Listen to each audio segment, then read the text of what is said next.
क्या आपने कभी सोचा है कि जामवंती जो एक रीछ थी, फिर भी इतनी सुंदर कैसे बनी? यह कथा भगवान श्री कृष्ण की दिव्य लीलाओं और उनके वचनों की सत्यता को प्रकट करती है। एक दिन महाबलशाली रीछराज जामवंत भगवान श्री कृष्ण के पास आए और बोले, प्रभु, मेरी एक विनम्र विनती है। क्या आप मेरी पुत्री जामवंती से विवाह करेंगे?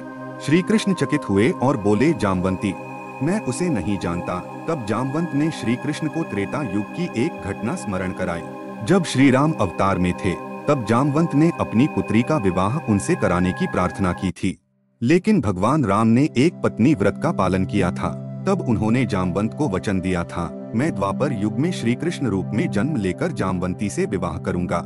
लेकिन जामवंत को चिंता हुई, प्रभु, जब तक आप द्वापर युग में आएंगे, मेरी पुत्री तो वृद्ध हो जाएगी या शायद जीवित भी न रहे। तब श्री राम ने आश्वासन दिया, जब तक मैं उससे विवाह न कर लूं, तब तक वह न तो वृद्ध होगी और न ही मृत्यु को प्राप्त होगी।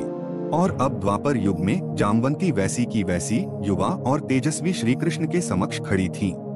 श्री कृष्ण ने इस वचन को पूर्ण करने के लिए जामवंती से विवाह किया, लेकिन एक शर्त के साथ, जब तक मैं आदेश न दूं, जामवंती स्वयं को किसी के समक्ष प्रकट नहीं करेंगी।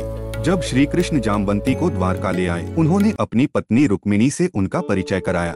रुक्मिणी ने जामवंती का घूंघट देख अचरज से पूछा, प्रभु, वह अपना चेहरा क्यों छुपा रही हैं? श्री कृष्ण ने मुस्कुराते हुए कहा, क्योंकि वह तुमसे भी अधिक सुंदर हैं। यह सुनकर रुक्मिणी को जलन हुई और अपने हाथ में जल लिया और संकल्प किया, तुम मेरी जैसी सुंदर बन जाओ। जैसे ही उन्होंने जल छिड़का, जामवंती रुक्मिणी के समान अद्भुत रूपवती बन गई थीं। श्री कृष्ण ने आदेश दिया, अब तुम अपने चेहरे से घूंघट हटा सकती हो। जामवंती ने जैसे ही अपना मुख प्रकट किया, वह भगवान के चरणों में गिर गई और बोली, प्रभु, आपकी लीला अपरंपार है। आपने एक रीछ को सुंदर स्त्री बना दिया। इस प्रकार श्री कृष्ण ने त्रेता युग में दिया वचन निभाया और जामवंती को दिव्य सौंदर्य का वरदान दिया।